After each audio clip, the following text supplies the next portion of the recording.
Maganda ring gabi, ka-legit Darigans. Welcome back dito sa ating YouTube channel. Nandito na naman nga po ako, mga ka-OG si Gandara. Ang ka-legit Darigans po ninyo na maghahatid ng mga latest update and fresh happenings sa inyo. Hinggil sa TVJ and Legit Darigans. But before that, dais ko po muna i-shoutout ang masusugid po natin tayo sa baybay.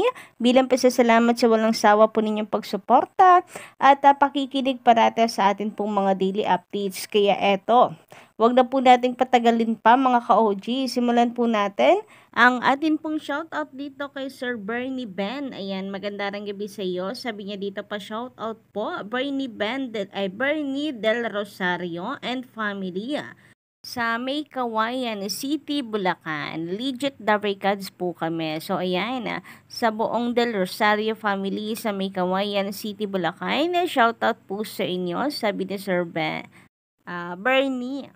Shoutout din po dito kay Madam. Naku, wala po siya nakalagay na username, no? But anyway, shoutout po sa inyo. From Cavite daw po siya. Ayan, magandang gabi. Watching from Cavite. Of course, dito po kina Sir Joey Boy Steven, Sir Angelo Acosta, and Sir Pedro Lorenzo. Magandang gabi po sa inyo. Sabi nila rito, no, mula po kay Sir Joey Boy, talagang maganda ang umaga. Basta si Gandara girl ang bubunga sa umaga mo. God bless always. Ako, grabe ngayon. Mukhang open na naman po ang Fall Class University natin. Samantala, tanong naman po ni Sir Pedro, mga ka-OG, ask ko lang po, gaano kaya kaganda?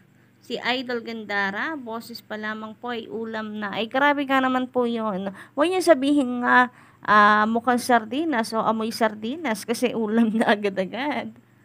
Samantala, sabi naman ni Sir Angelo Acosta ay good PM Gandara sa pag-shoutout mo kay Mary Ann Acosta and Crystal May Acosta, more power at sa legit Tarigans EAT. Naku, wala pong ay naman Sir Angelo, no? So, kasi ito na lamang po ang tanging magagawa po natin para pasalamatan po kayo sa inyo pong pagsuporta sa atin pong mga daily updates. Samantala, narito naman ang komento ni Sir Jaime Ramirez, sabi niya rito, magandang tanghali raw. O gabi na po ngayon, magandang gabi. Ma'am Gandara, pa-shout out naman sa lahat ng Solid TVJ at Tarikans. Thanks, Ma'am Gandara. God bless. Ayan. Sa lahat na po ng nakikinig na Legit Tarikans, shout out po sa inyo. And ganun din kay Miss Alita Movilia. God bless din po sa inyong family.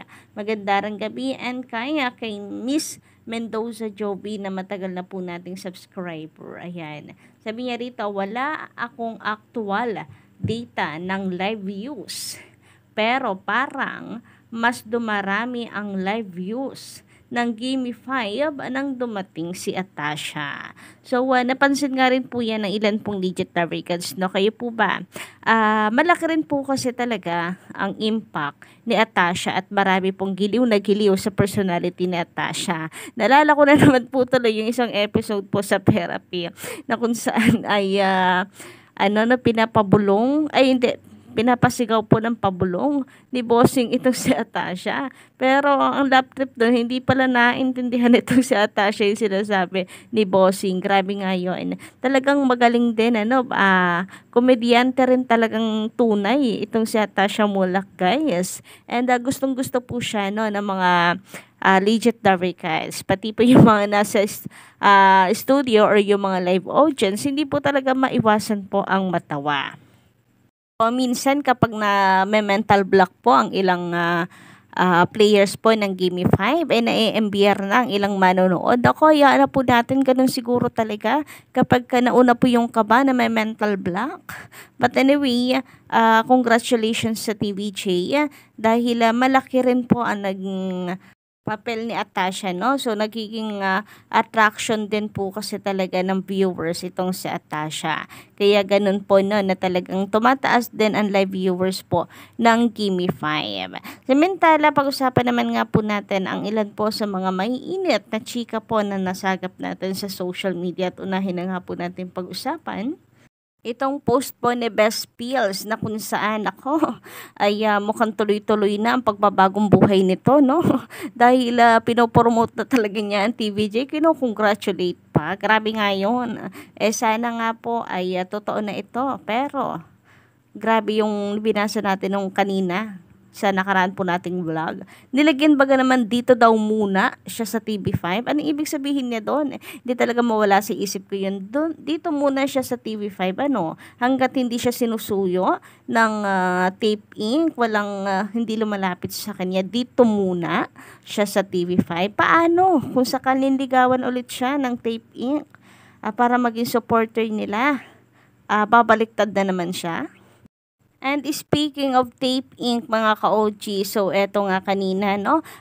Yung live viewers po ng Itbulaga ng Tape Inc. versus po sa TVJ ay talagang, nako, hindi na po natin kailangang i-memorize. Pinakain na naman po ng alikabok ng TVJ ang live po ng Itbulaga tape. Grabe nga yun. So, kanina nga po sa total of views ng TVJ, sa YouTube ay meron po silang 111K. So, mataas po ito mga ka-OG. Kahit nga siguro 5K lang ang concurrent viewers ng TVJ, mataas pa din. No? Basta kung ikukumpara po ninyo dito sa Itbulaga po ng tape dahil nakaka 1K lang naman po sila. 2K, ganyan, di ba? Lalo pa kaya itong 100,000 guys. So talagang nalampaso po sila ng live ng TVJ sa YouTube kanina. And eto nga po, no, ang kanilang total of views ay hindi na po natin isinama yung sa TV5 since sila po ay nagdi-delete or nagpa-private din naman agad.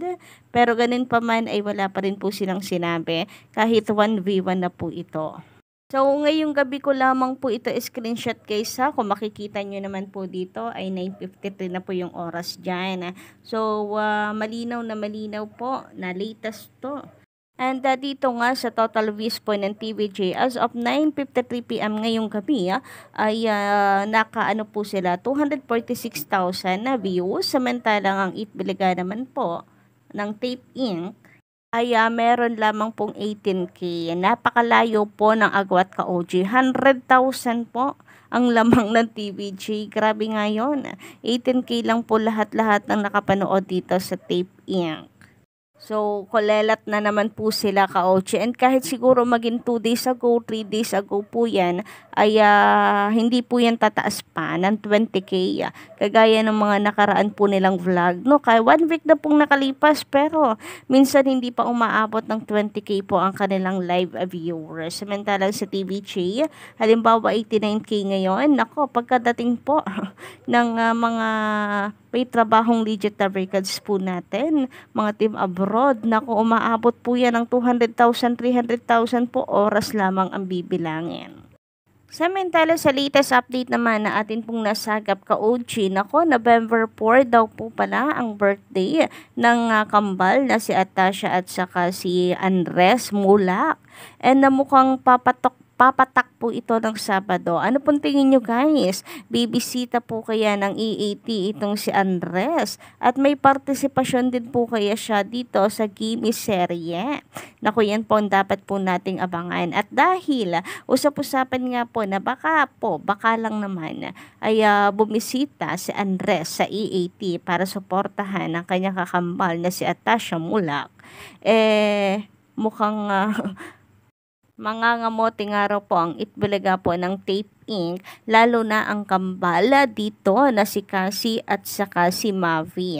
Nako, mukhang tapos daw po ang career ng mga ito dahil magte-trending daw po malamang ang kambala na si Atasha at si Andres.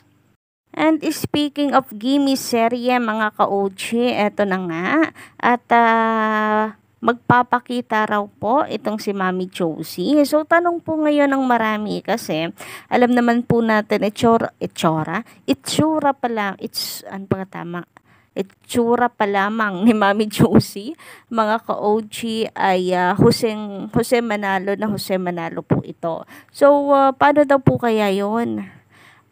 Papaano makakapag-mayor siya dito sa sukod bahay mga kapatid? O di kaya pagbe-breaking nila itong si Mayor Jose papalabas na nasa bakasyon, mga ganyan, na para po makabisita itong si Mami Josie. So yan po ang ating aabangan mga ka-OG, kasi po pwede rin naman na sila po ay sa malapit lang or dito lang po sa doon lang po sa Mandaluyong sila magsugod bahay para malapit po, no, kung makakapag-change outfit agad itong si Mayor Jose Manalo. Pero ano yun, no, parang mahirap-hirap na trabaho yun, ka-OG. Kayo po ba, anong palagay po ninyo? Excited na rin po ba kayo para po sa Sabado? So, yun lang po muna ng update natin ngayong gabi. Don't forget to click the subscribe button and notification bell para po sa iba pang mga balita.